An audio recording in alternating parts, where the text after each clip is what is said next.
Justice now. Obstruction Justice to now. justice. Obstruction to justice. Obstruction to justice. Justice now. Well, welcome to another broadcast of Obstruction to Justice. I'm Ann Moals, and I'm just glad that you just decided to click and tune in. You know, it's been a good day, wonderful weather coming in finally. Yeah, so we're hanging in there when it comes to the weather here in the greater Kansas City, Missouri area. And we're just going to just chime in and get in there. Now, you know the drill. You can definitely take an opportunity to chat, put something in the comments for, how you feel about a subject and everything. There's a lot going on, and this is an opportunity for you to share what it is that you think about what's going on. And, I do a little research and share my thoughts. uh, and things. So yeah, I always do kind of make sure that things are, I get an opportunity to say what it is that I want to say, and I do have something to say today. I'm not sure about what our Wi-Fi is doing. Looks like everything is good to go and it's kosher, but uh, maybe the application had an issue. But you're still here. I'm still here. We're going to keep moving. All right, so let me see whether or not I can do some presentation here. Do some presentation about what we're going to share today. All right, let's see. Let's take a look here and let's look at this. Now, today, I'm going to talk a little bit about.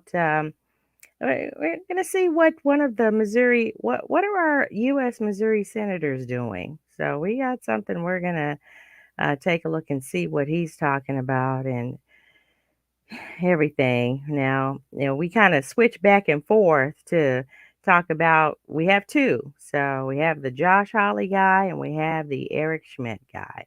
So we're going to see what Eric Schmitt is talking about today.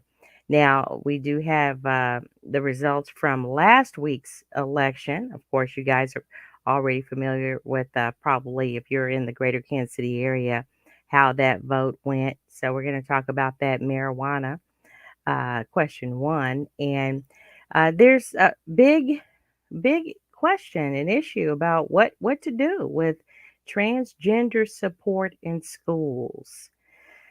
That's a big one, and those that say that they are wanting to be the voice and make decisions about the different things that go on in the schools. The Lee Summit, Missouri School Board election final. I think that was something that was interesting, and because they had a lot of conversation about the candidates, had conversations about what they believe was going on. And then we're going to talk about who finally did win that position at the Lee Summit, Missouri School Board election, the director position there. And then I want to show you something about the top three chatbot alternatives to ChatGPT. Now, ChatGPT, if you haven't had a chance to check it out and everything, that's kind of the big question about whether that artificial intelligence, it's a language application. Um, but, there's always a big question about whether or not AI is going to just take over, right? So we're going to show you a little bit about the top three chatbot art alternatives. ChatGPT, OpenAI, they don't consider themselves as a chatbot, but we're just going to throw it all in there and take a look and see what they're talking about. Okay, so let's look. Uh, hmm, what is what's going on with the Democratic Senator for Missouri, Eric Schmitt. What is he doing? So we're going to talk about this guy today. And let's go out here. I did see something on his website that I thought was kind of interesting. So let's see whether or not we can go out here and show. Let's see. Now, I'm going to show this first. Now, this is his website. This is Eric Schmitt, his website. He has a pretty good website, the senate.gov, schmitt.senate.gov.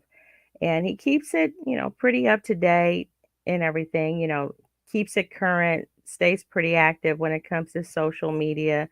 Nothing really as far as overkill or anything. But here we do see where Senator Schmitt questions Biden military officials on military recruitment, DEI initiative.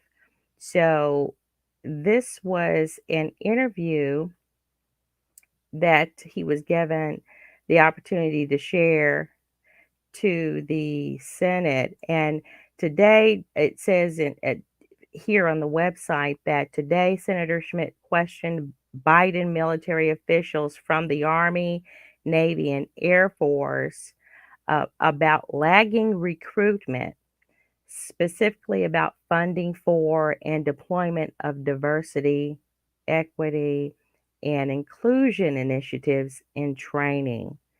So, this is the questions that he had.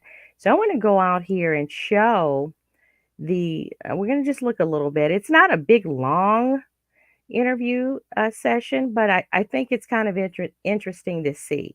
So let's go out here and take a look at Schmitt talking with the military, the military out here on his YouTube channel. Now it says Senator Eric Schmitt. Now, doesn't look like he's got a lot of subscribers out here.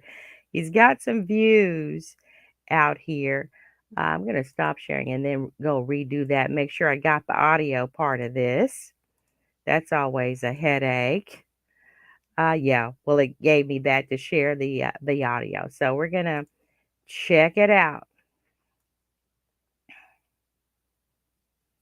Senator Schmitt, please. Thank you, Mr. Chairman. I suppose what you're hearing today is a voice of frustration that our military, the most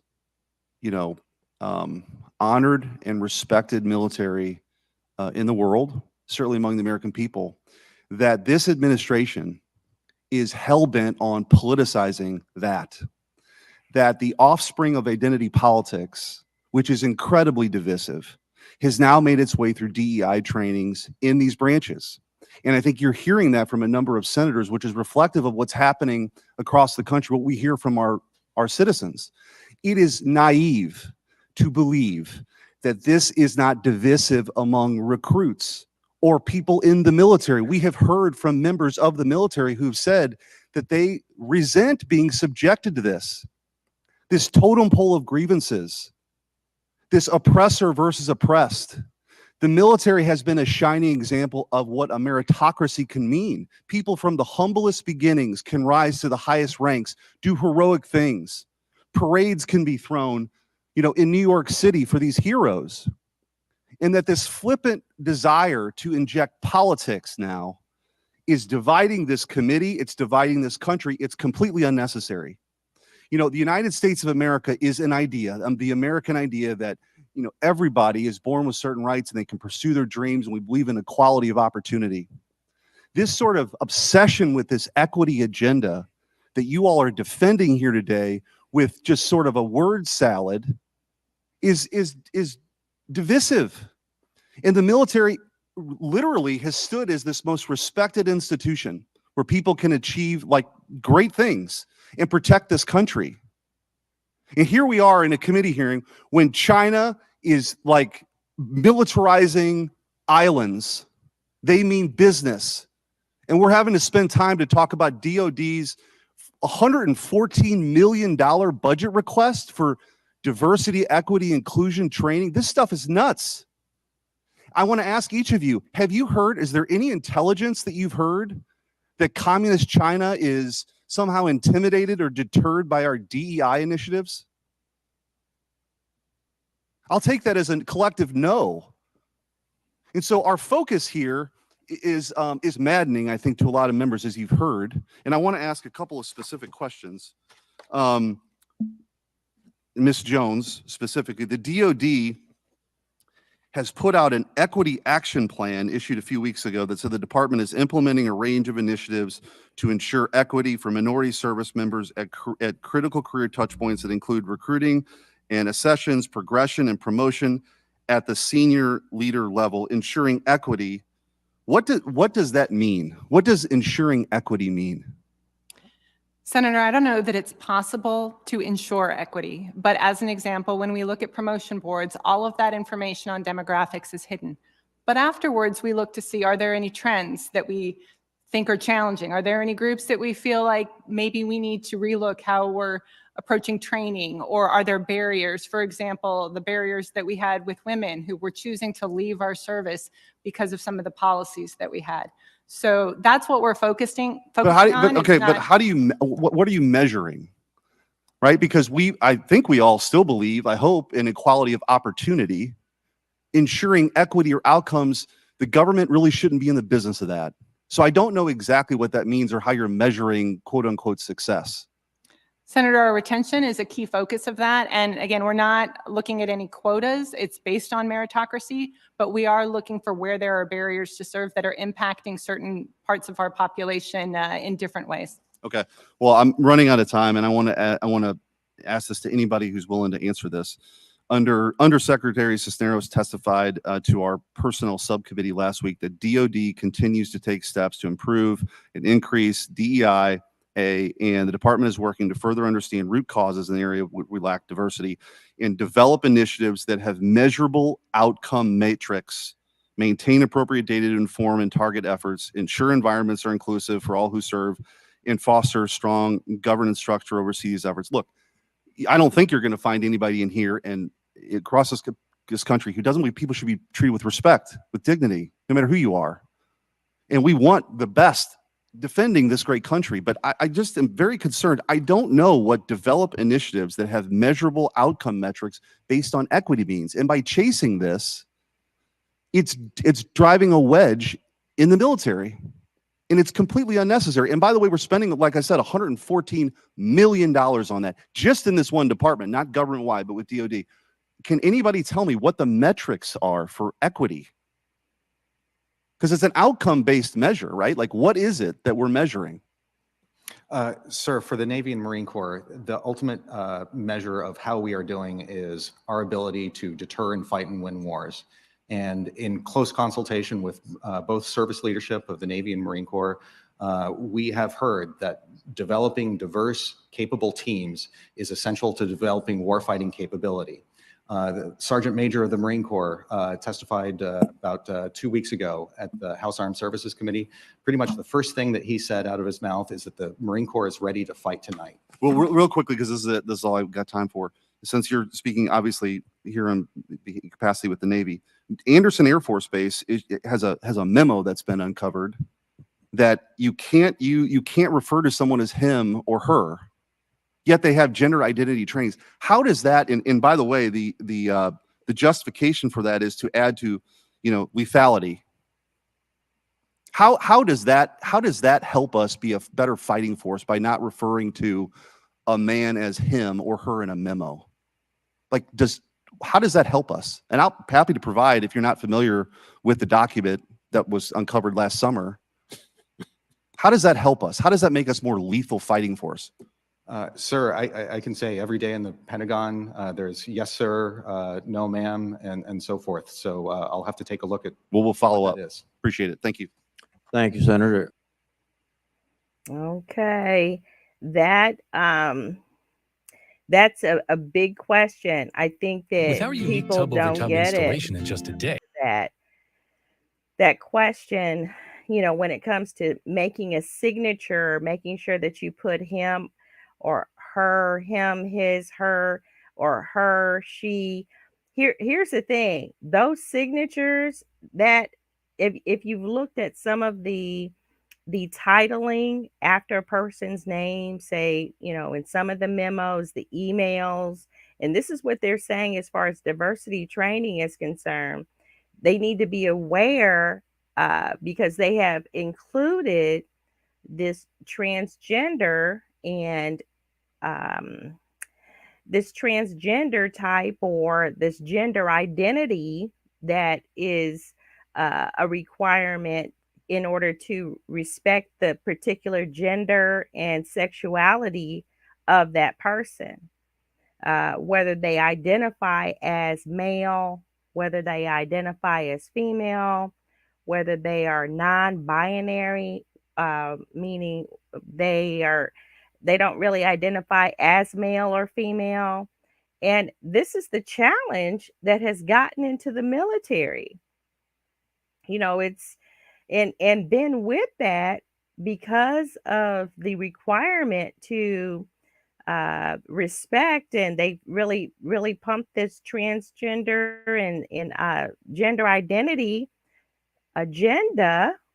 Not to say that it's not a big deal, but really there, and this is, to me, in my opinion, who you love, who you identify as, when it comes to sexuality, that's really your option. I mean, if you're female and you look female to me, our culture is going to respect you by saying, yes, ma'am, yes, sir. And this is what the gentleman was responding to, because he wasn't educated on the different identities that people are saying that they are, even though they obviously look male or female. So nowadays we can't go on the looks.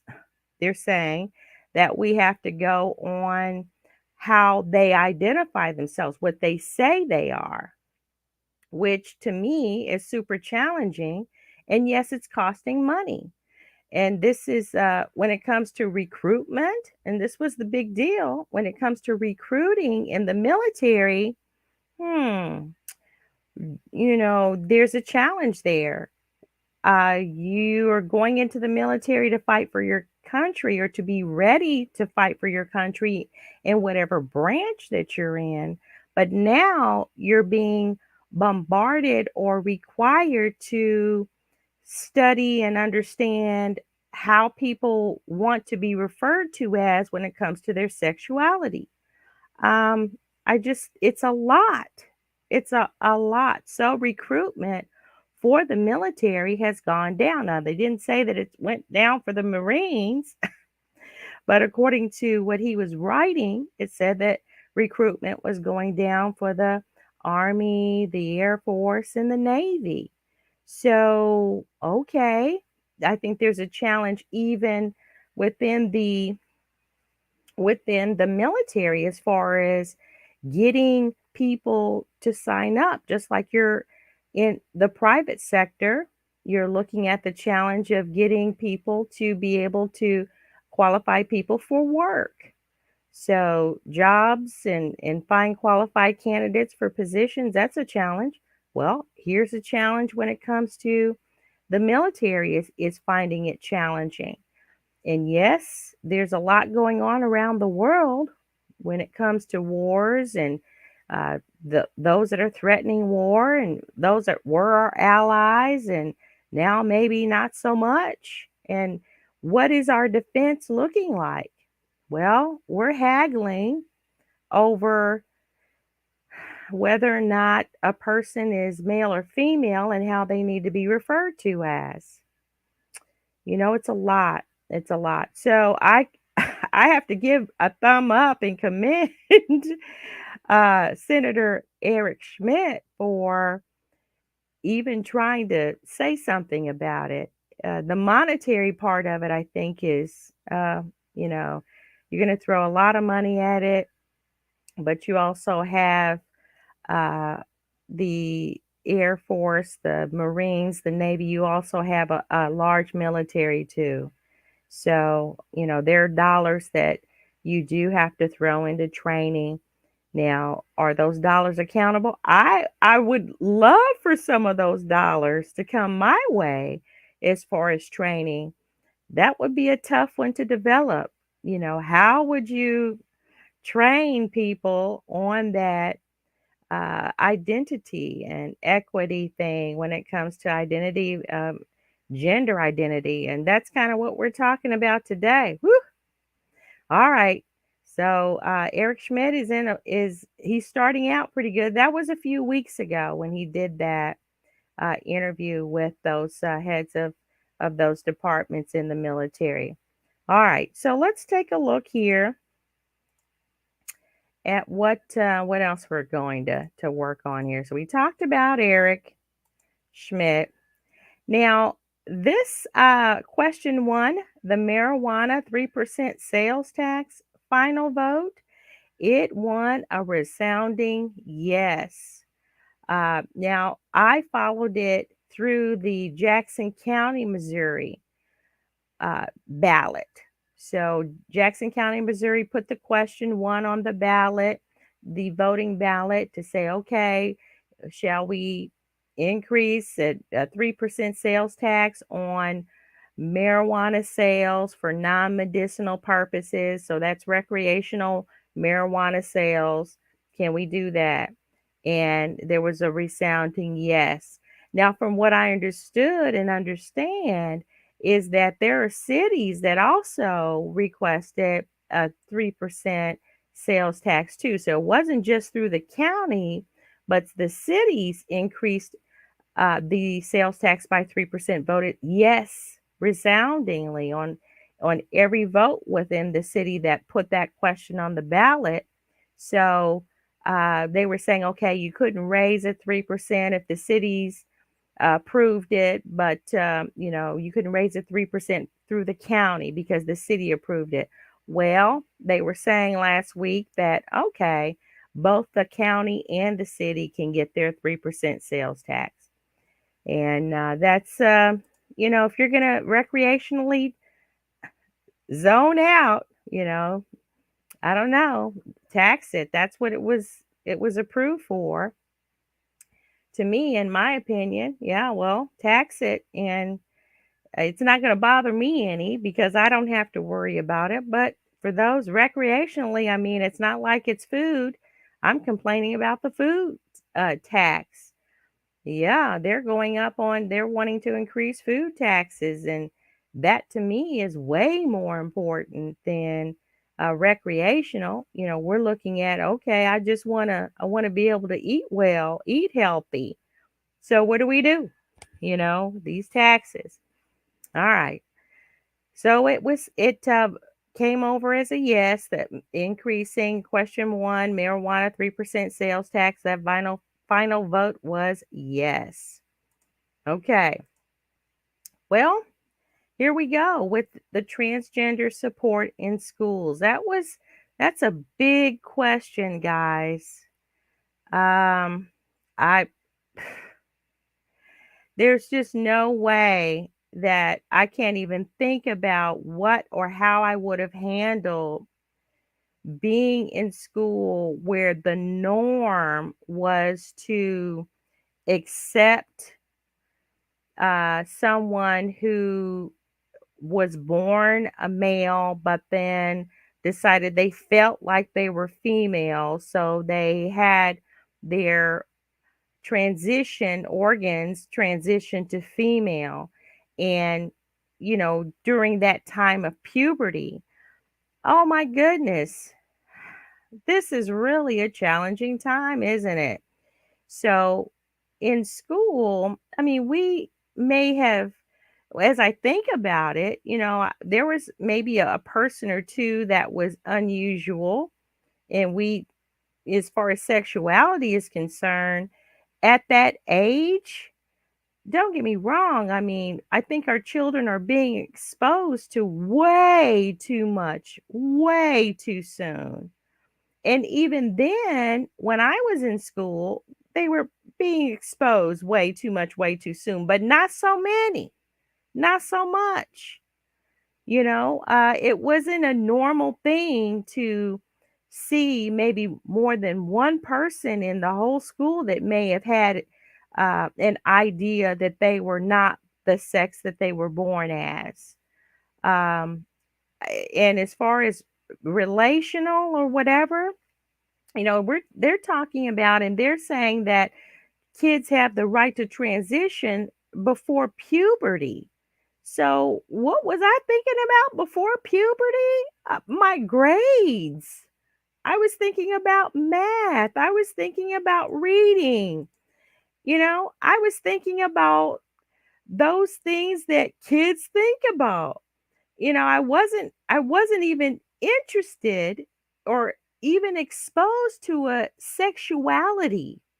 That light or that dragon didn't even get touched, or the innocence of children. They were more protected, not as much now. To me it was more protected. You had an opportunity to be a child, right? So here we go, the transgender support in schools.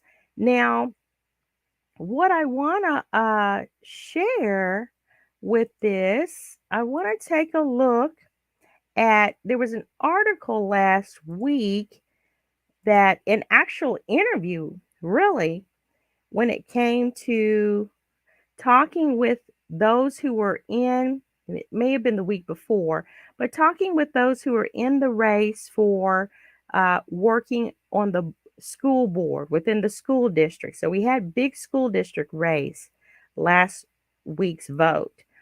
Well, here there was an interview given by one of the people that was actually working to and a candidate for the school district, the school board. Now, this article, it came out of the Kansas City Star, and from the Kansas City Star, it says furries. Okay, we'll explain what furries are. Book bans, transgender rights, take over Lee Summit School Board election. Now, here's a nice, photo collage of those that ran for the school board last week. But what are furries? Yeah, what are furries? Furries, from what I understand, is where a person thinks that they're not male, they're not female, they're actually an animal. Okay, so they're a cat or a dog or whatever. I don't know, but that's what a furry is. And here, what they're saying is a person should be able to identify as who they think they are. So there's no redirection to me, the psychology of a human being. If you're a human being and something happened and you think that you're an animal, you're a furry, you have a tail, or I don't know. Why in the world would you think that that's normal? And then support it, and then try to educate it, educate that mind, educate that person to even think that that's normal. So from what I understand now, I'm getting this from a young person too that is sharing. They don't actually go to the school, okay? They're not in that school district, but they're saying that their friends who do live in that school district, okay, of course, they associate with other school districts that are close by, other students that go to other school districts that are close by, and they say that, oh my goodness, there are people that identify as being furries. And, even with that, how do you accommodate a person who thinks that they're an animal, they're a cat? Well, cats use litter boxes. Yes, this is going really strange, isn't it? So it has blossomed into something super crazy when we're talking about transgender. Well, they're also including the issue of whether or not a human being thinks that they're an animal at a young age. So here, uh, here with the school board election and Lee Summit, there were hot campaign topics that the candidates really ran on and to deal with. They wanted to say here, and I'm just going to read a paragraph out of here, out of this article by the Kansas City Star that was published April 3rd, 2023. And it says 7 candidates are running for 3 seats on the school board on April 4th. 3 of them are campaigning on hot topic conservative issues such as removing library books they say qualify as pornography. I'm going to stop right there. Does that have to be a conservative issue? If it's qualifying as pornography, where is that book? I don't want to be in the 4th grade, happy, working on math, working on reading, working on cutout dolls or whatever. And then all of a sudden, I'm going to go pick a book off the shelf thinking that it looks interesting. And I open it up and it turns out to have nudity in it. That's going to be offensive to me. What library are they removing or wanting to remove them from? So the qualifying as pornography, restricting transgender students access to teams, sports teams, and bathrooms, and expanding school choice. Now, the issue of pornography, that's a sexual thing. It's a darn shame that our children aren't protected. Their innocence is not protected enough to where they can enjoy the different phases of growing up as a healthy human being. To be exposed to something like pornography so young, you wonder why there's so much trouble and issues later on, and why people want to turn to recreational drugs just to get it out of their mind about what they saw as a 4th grader, whatever, right? So, restricting transgender students' access to sports teams. Okay. Now, I'm going to agree with that. I agree that it needs to be restricted. I have students, grandchildren coming up, they're students, and you also learn to be competitive. You also learn to be competitive with the gender that you are. So females, I'm going to learn to be competitive. I'm going to learn softball or volleyball, or I'm going to learn uh, field hockey or something like that. Okay. So, but I'm going to play with other females because the strength of those females, of course, we can go into what's in the food now, can't we? Right? The steroids or whatever, and testosterone making drugs that they pump the food up with. Okay. We can go into that. But on just the normal level of being a female, I don't want my grandchildren to go up against someone who's not their gender. My grandsons, that they're not going to identify anything other than male. We're going to say that right now. I'm going to claim it. Okay. I'm a believer. I'm claiming it in Jesus' name. I'm going to hold on to that. But in that, the strength of another boy would be something that I believe would be beneficial to him. So mano to mano, you'll get a chance to understand and be able to see the strength and build your strength and appreciate it. They'll build their strength and appreciate it. Well, the same thing with females. Why would I want a transgender biological male who was born a man, a boy, to grow up with all of the muscles and things? I don't care what you give them as far as hormone therapy and all that to soften them down or whatever. There are certain things about that chromosome that's just going to be, right? And here we go. They get to compete. And are they really getting to compete against someone that is they're equal. Flesh is not just flesh. And they think that it is. It's not. It's different. He made us man. And I'm saying God, yes, I'm a believer. God made man and woman, male and female. Okay. And same thing with the sports teams. Okay, they have to go to the bathrooms or the restrooms. All right. Well, do I want someone? And here's the thing, they think that they are uh the opposite sex. It's not like it's proven. It's not like, okay, they can't change their mind, right? So, okay, so they may think a young person, a child may think that they're female, even though they're in the male body. Well, they can't change, they can change their mind. It's not like it's one and done. Even with some of the surgeries, if before the surgery, my thing is that there's a mindset here.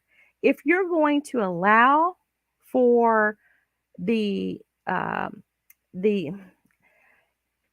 if you're going to allow for the, I don't even know what words to use. This is how wild it is. You're going to allow for transgender people who they to me, they need their privacy, and they need their privacy. So what does that mean?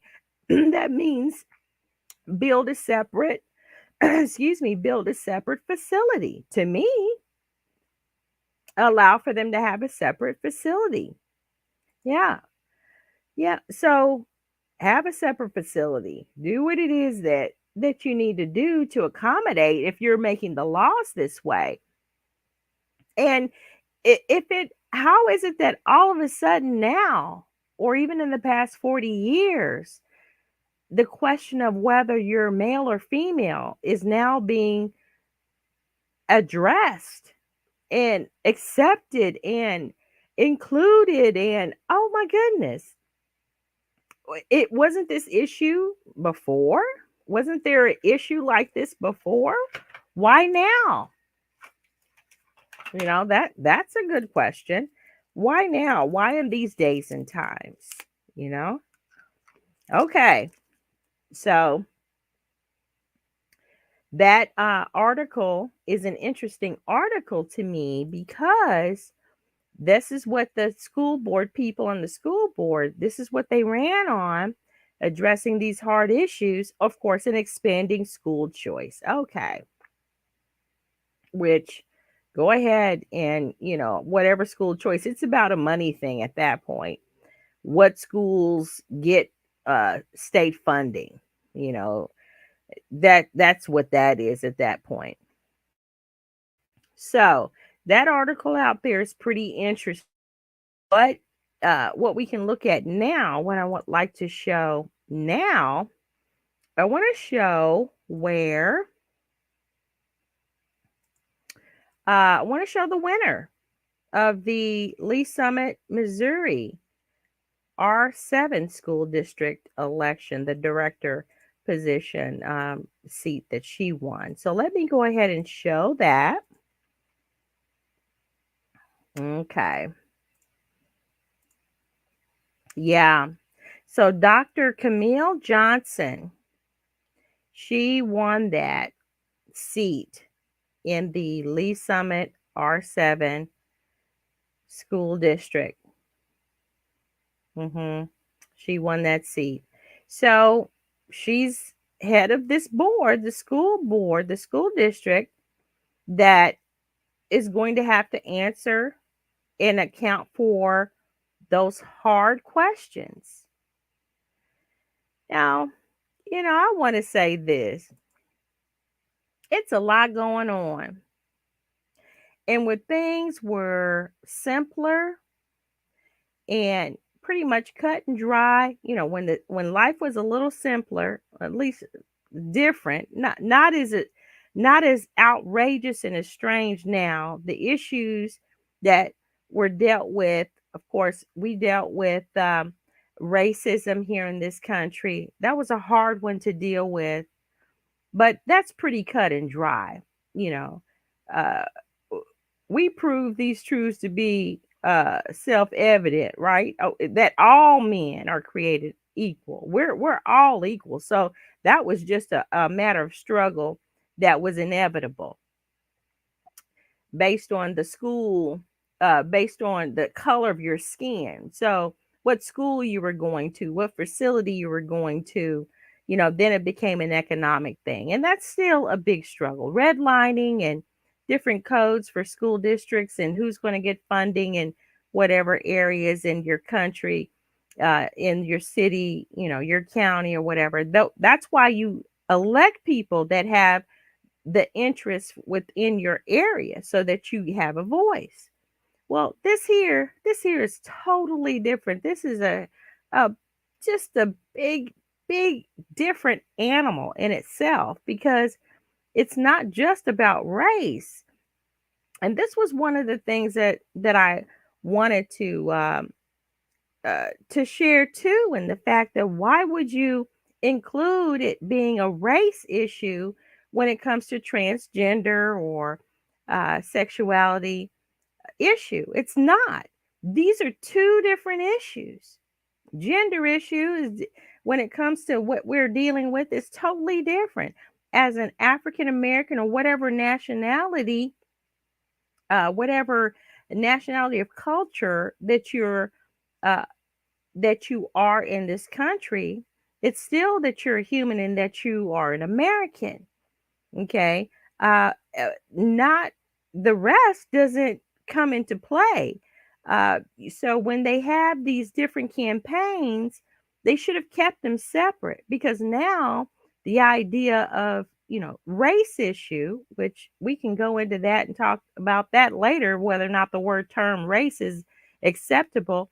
But the race issue in itself, that's a struggle that to me will always be ongoing in this country because of how the country was founded and built on slavery to the oppression of people and a particular people, so that's always going to be an issue. Now here, what's the struggle when it comes to sexuality? That becomes to me a personal private thing, a choice to say, okay, well, that person is attracted to someone who's of the same sex as them or whatever. That's on something totally different. And even with that, there were civil rights that were allotted to people who were, civil unions, civil benefits that were given to people who identified as the opposite sex or whatever, transgender, LGBTQ, whatever the acronym is. But that wasn't enough, right? Well, but that's a struggle that they need to deal with when it comes to, they need to deal with it separately. When it comes to gender, that's something that is their fight. But when it comes to race and ethnicity, people who are of a skin color hue, now that's someone that's still a human being, but to be oppressed because of their skin color, to be oppressed because of the hue of the color of their skin. I mean, there it is. Or even really it's about the socioeconomic oppression so that those who have more money and are in control can stay that way with the money and stay in control. Okay. So she's got something big that she's going to be dealing with here. Something big, and we're going to tip our hats to Dr. Camille Johnson, and we're going to say good things, give good thoughts as she does her job, and hope and give her best blessings to do her job.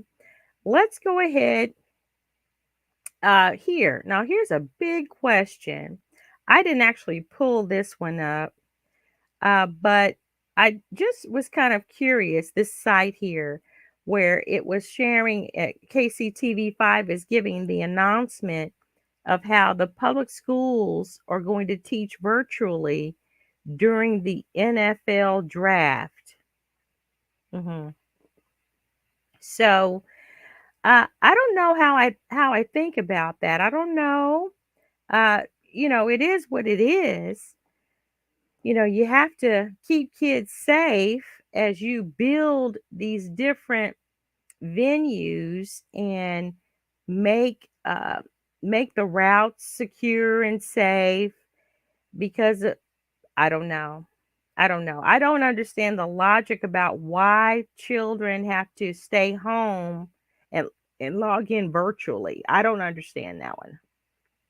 If someone else does understand it or has an opinion on that, feel free to chime in on it. But I have no clue as far as why they have to have the Kansas City public schools to go online and learn virtually during the NFL draft.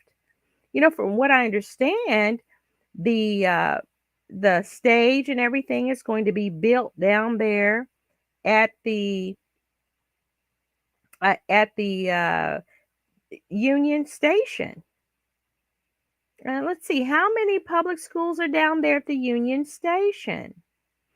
As far as traffic is concerned, okay, well, the traffic union, anyway, there's no rhyme or reason. I have no idea why you would have children stay home, which we understand the challenge of educating virtually anyway.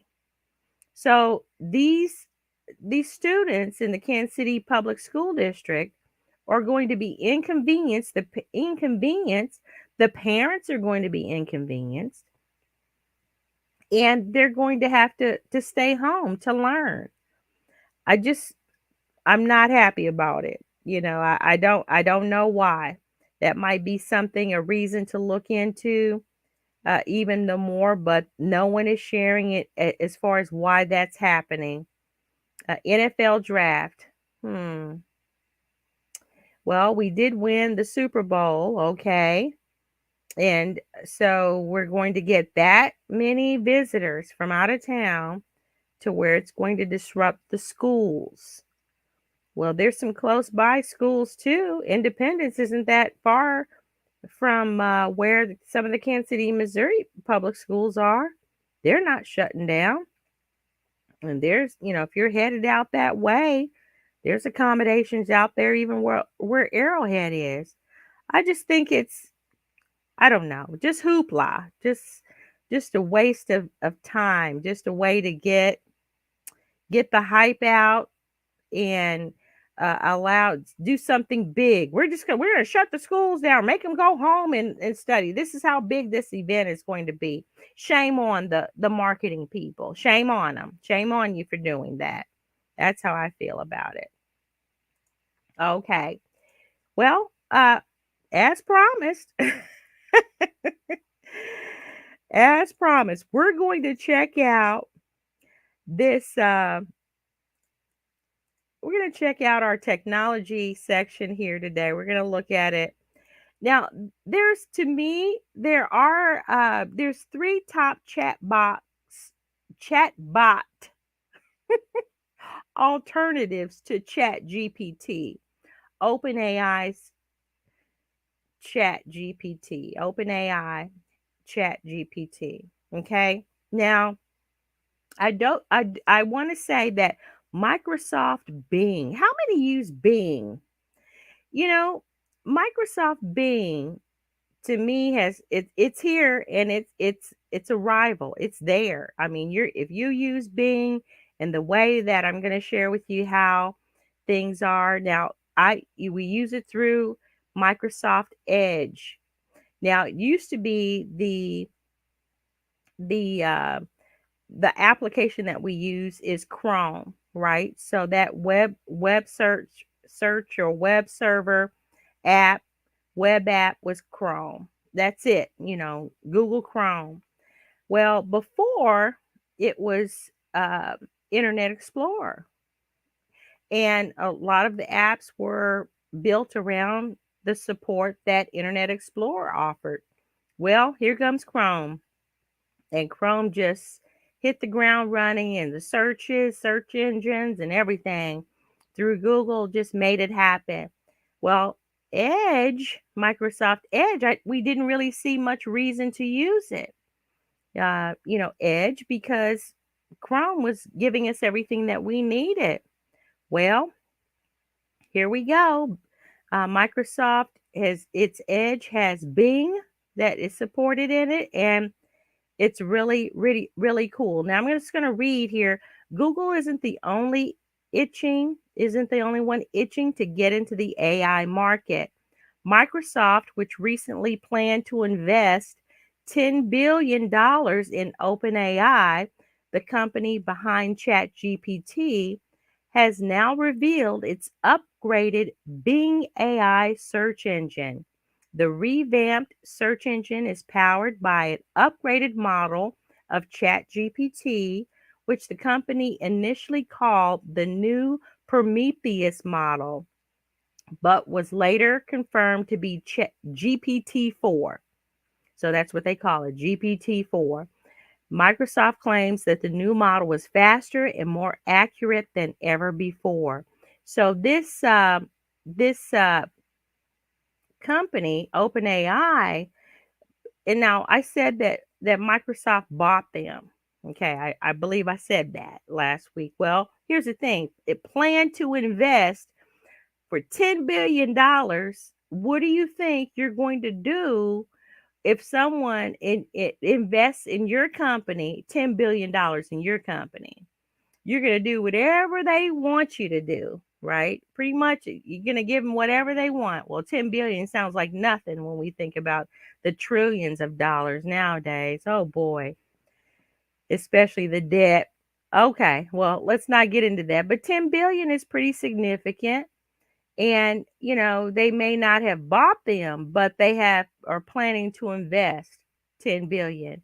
And if they already have the Chat GPT-4 working with the Bing, my guess is that a lot of that transition has already happened.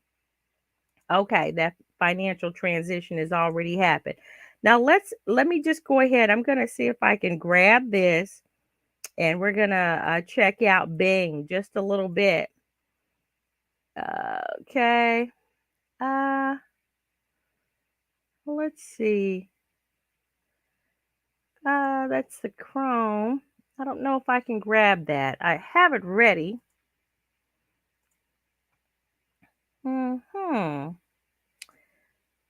Let me just open it up, and then we ought to be able to get it. Oh, okay.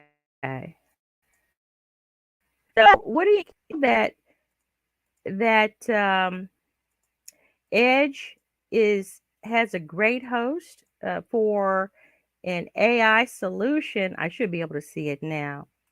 So let's check it out. I'm going to pin this and let's go grab it. Do you think you're going to put your Google Chrome down completely? I don't know. I don't think I'm going to completely put it down, but I think I'm going to use it more. I do. I got pretty excited because I don't have to worry about going to ChatGPT, the actual site, and logging in and getting an API, whatever, opening it up. I don't have to worry about that. So let's go ahead and check it out. This is, oh, my logo is kind of in the way. Oh my goodness. Let's see if I can get rid of that branding banner there. I don't know if I can. Yeah, I don't know if I can get rid of my logo. Yeah, it's gonna. Well, let me just use this logo for right now, where you can actually see the Bing, the B within the bubble. Yeah, let me just use that one for now, where I can see you get it, because I don't have a transparent one. That'll give me an opportunity to put a transparent logo up there. We are hosted by Union Rog Hill Films, by the way. These broadcasts through Obstruction to Justice. Okay, so all I did was I opened Edge. That's it. Microsoft Edge. And in the upper right corner, all you have to do is click on this icon that looks like a small letter B in a bubble, like a call out bubble. So I click that, and now it's open. Now, I can do one of three things here, and it's super. I can chat, and let's do that. So I can chat and ask it a question. So let's ask it, what is a great apple pie recipe? Okay. And it's going to go out there and it's going to look for a response. So it's searching for great apple pie recipe. It's searching for best apple pie recipe. And there you go. In and outlined response. It is giving me the instructions here in the chat about what to do to make a great apple pie. It says, here is a recipe for apple pie from Taste of Home that has great reviews. All right. So it also even gives you the links there of the two places that it referenced, But here, the ingredients, it's all outlined. So if I wanted to actually copy and paste this into somewhere, a Word document, I don't have to worry about formatting it or anything. Just copy and paste it. Here are the instructions. Okay. So there you go. Now, here at the end of it, I'm done with that. But now let's take a look and see what I can do to compose something. So here's the big issue with what the paper, the student who needs the paper, who is cramming, and they need to write a 1-page, 2-page, 3-page paper. Well, here you can compose something. It says write about, and then you can compose something. So write about, I could say, tell me about elephants. Okay. And here, the tone that I want the paper to be in is a professional tone. Am I going to submit it to, impress, or maybe a casual way of writing it, or funny way, or informational? I'm just going to leave it on professional. And here, the format is going to be in a paragraph format. And then I'm going to say generate draft. And here we go. It's going to go ahead and generate. Here I have selected medium length. Wow. So here it's telling me everything about elephants.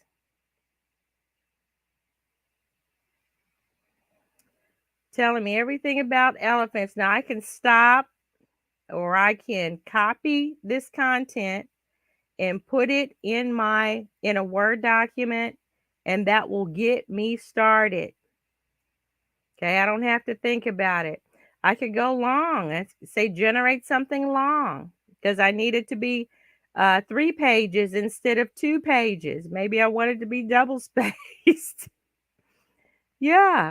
So for this feature that Bing has, I am like, wow. It's a reason to go back and take a look at the Microsoft web browser again. And I'm saying using Microsoft Edge. So as you can see, it's just generating that paper right along. Okay, so you can copy it and get it started in a paper. Yeah, I just think that it is it's just a great upgrade. Great upgrade to what they're doing, Microsoft. And I think that it can be something that I would want to use on a daily basis. Now, of course, you have to fact check things, or if it doesn't sound right, if it says, oh, an elephant has horns in its tail, no, you don't want that. You want to make sure it's correct, but just looks good. Anyway, I think we're doing pretty good when it comes to checking out this new technology on OpenAI, and we're hanging out and we're doing some pretty good research and investigation on some things. Do your own research too. Think about what it is that's interest that you have, and make sure that you have a voice to say something. If you want to jump in and share something that you've studied, feel free to do that. Feel free to do that, and we'll come back to it and maybe do a Bing research on it to see what we come up with. Anyway, take care, and I always say, if the Lord says the same, we'll see you next time.